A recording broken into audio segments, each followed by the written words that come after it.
before we ever known about this was all underwater, wasn't it? Everything was underwater. Because you find all these little shells, you know. So it must have been underwater, because shells only come out of the sea, don't they? I used to take my daughters in them big dikes, they call them the 20-foot.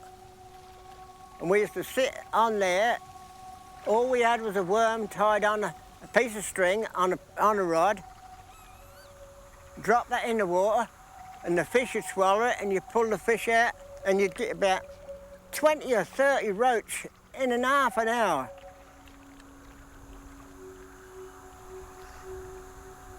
There's still a lot of frogs about, but you don't hardly see any tadpoles or nothing, not now. Oh, I used to swim in that here river, you know, years ago.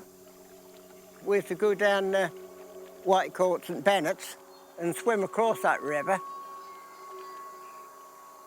The monk got hung at St Bennett's, didn't he?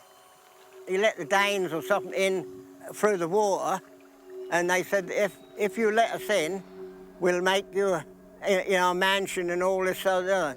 And of course, he got the key and let them in, and when they got in, you see, they hung him from the arch. That is the true story, that is.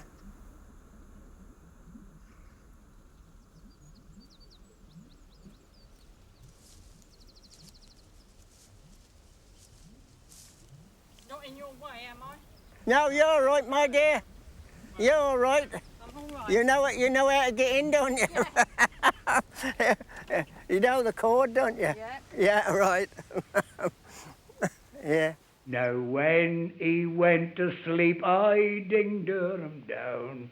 When he went to sleep, I dur him down. When he went to sleep, out of bed I did creep into the arms of a jolly young man. And I found his fallural, for little, I found his fallural, for little all day. I found his fallural, and he got my ding-durham. So maids, when you're young, never wed an old man. I lived in this house since 1960, and I used to pay 60 pence a week, well, old money, for rent. Because I used to sell a little bit of vegetables out here, and that kept going and going. Then I had a little shed, this one here. They used to go in there, I filled that, and then I got into this one. I used to go on the market every Tuesday, and then they decided they wouldn't take the month's rent, they wanted it 6 months in advance. So I decided to pull out of there. That's the sound.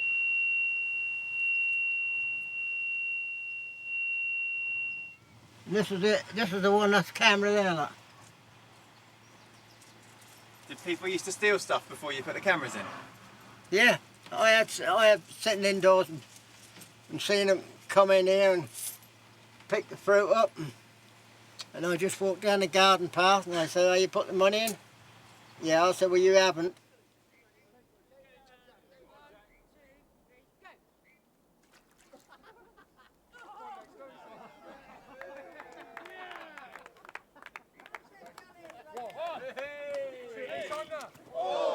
Dwell flunking. What do you say? I'll tell you a story now, this is true. I was just in garden and I worked on this mansion. And I was doing the garden, you know, around the back, and I sort of had a little sandwich, and then the old man from the manor house came out and he said, "My good wife would like to know, my man, what are you eating?"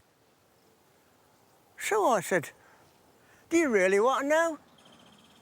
So, because I'm a devil, I should do anything. So I said, "I'm eating cold horse muck." Oh, he said, "You liar. You little liar," he said. I said, "Oh, I am, honestly." So he went back in and he told his wife. She opened the window and she said, "Come here." So I went up the window and she said, "Now tell me the truth, young man," she said. "Are you really eating cold horse muck?" I said, Yes, my lady, I am. Oh, she said, you poor man, she said, go into the stable, there's some warm ones in there. That is the truth, she said, go into the stable, there's some warm ones in there. I never forgot that, honestly, and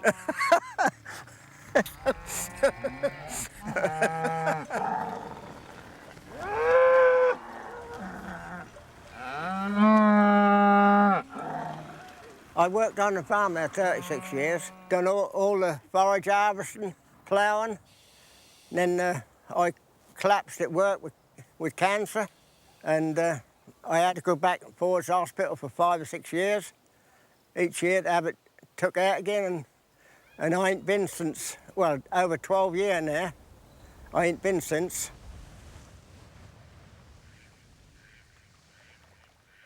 We used to do all the diking, you know. We used to go along the river banks, and we used to burn all the old reed at the side of the banks. And then, one morning I went to get my bicycle out of my shed, and I heard this here clicking noise. And I thought, what was that? Yeah. And I looked down, I perhaps something happened with my bike, you know. So I got my bike out and stood it against the wall, and I walked back in the shed. Still heard this clicking noise. So I went indoors and I got a torch, and I shone in the corner, and there was a koi poo. One of them got big old koi poos. And he just sat there, and all he was doing was clicking his teeth. And I just went like that, tapped him on his head, just with a little stick, and he was dead. Just a little tap on the head, because the brains were that soft, you know, and a little old short tail, great big feet, 2 big teeth at front, and they were vegetarian. They'd never eat nothing else. All they had was vegetarian.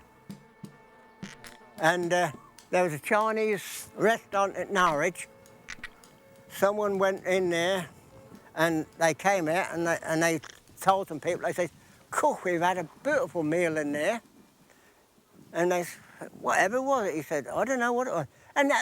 And they were buying these koi poos, skinning them, and they were eating them in the Chinese restaurant at Prince of Wales Road, Norwich. That is the truth. Hey, you guys! When does your dwell swanking start then?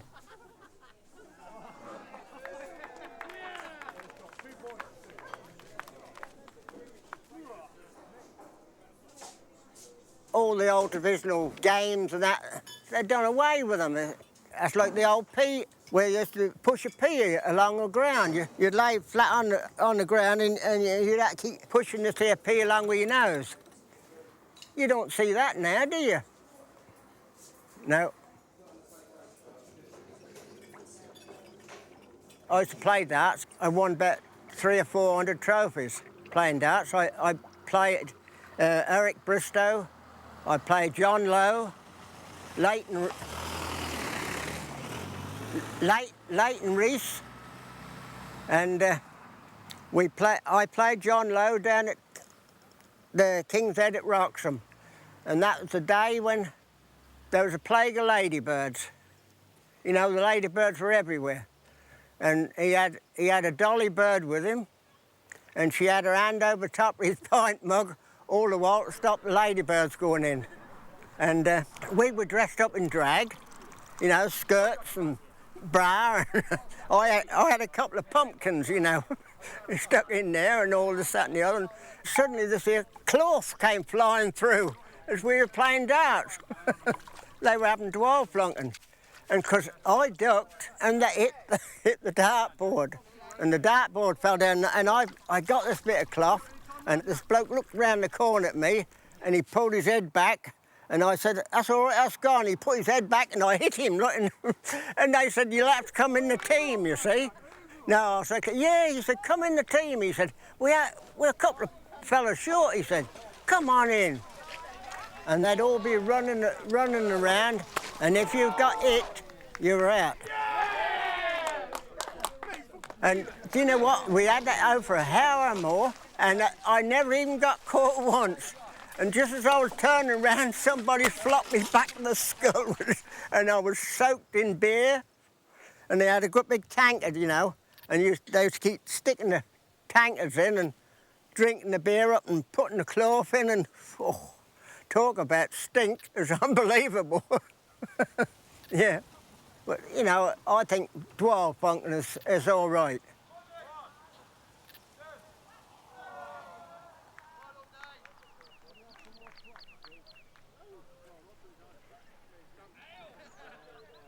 My first brother, he was 40, and my brother next to me was 58, and my sister was 57, and I'm now coming up to 80.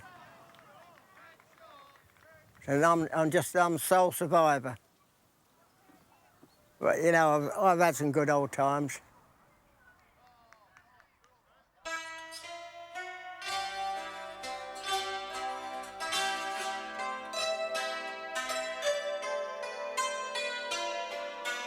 Do you want them in the bag? I better put the eggs in the bag for you.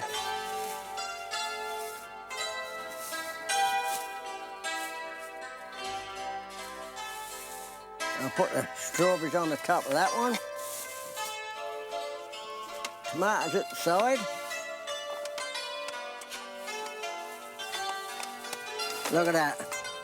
Thank you very much.